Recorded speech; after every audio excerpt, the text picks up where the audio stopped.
I thought I'd come on here and give you a little update about science and history, what we've been using, what's been working for us this year, and our thoughts about next year and what we plan to use.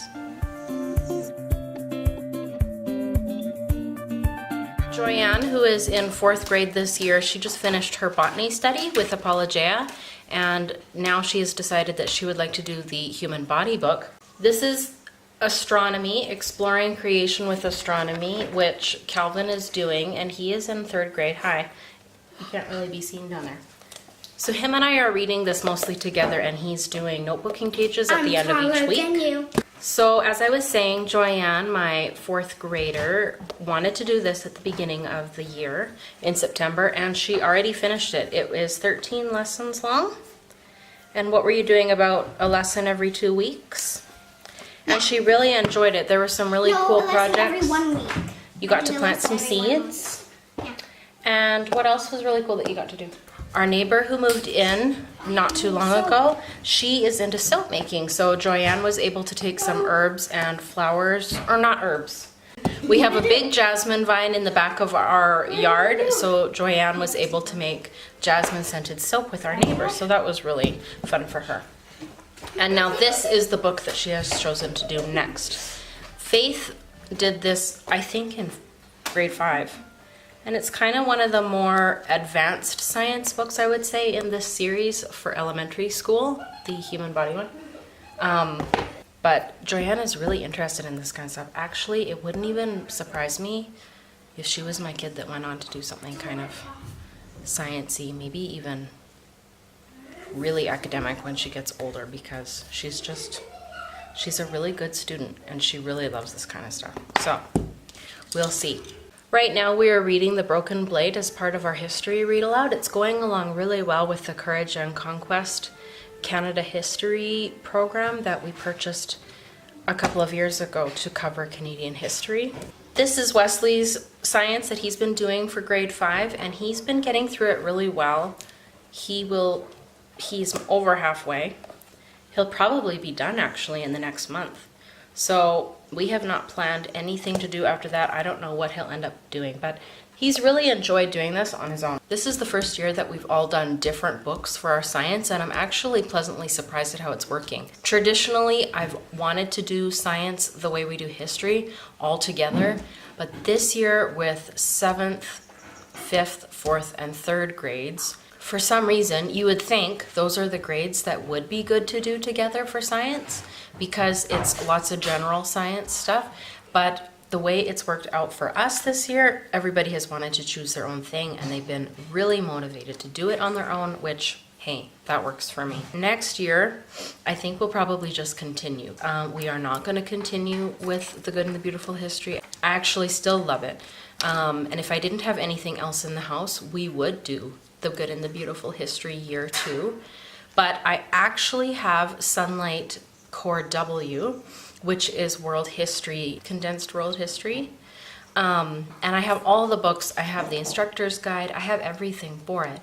And I'm really keen to do it. And they use A Child's History of the World, which I actually really like that as a narrative. It's really easy to read, and it's really nice. It's a textbook, but it's also a story. So I'm looking forward to that. And then the read alouds that happen to go in that core, when I took another look at it in the middle of this year, I realized, hey, a lot of these read alouds actually span all of the ages that I will currently have starting in September.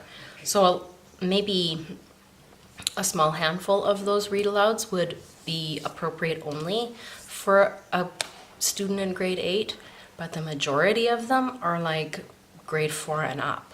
So that's what I'll have starting next year, and I'm really excited about actually starting to do Sunlight again, and with everyone.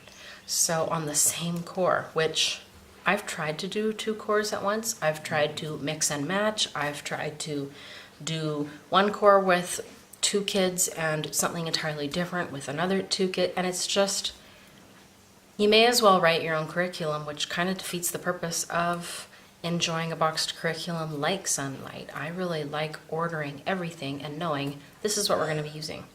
So that's kind of what I'm thinking right now. We went through the good and the beautiful basically up until the unit where the American Revolution begins. Being Canadian, even though a lot of the history overlaps with American history, we are doing our own Canadian history, and we actually started pretty much from the colonization of Canada. We just finished a unit on New France and the battle on the Plains of Abraham between the French and the British. And so we're kind of on a different path as far as the history of North America goes. And so I didn't want to get into the Boston Tea Party and Paul Revere and all that, as fascinating as it is to me, because I actually love American history.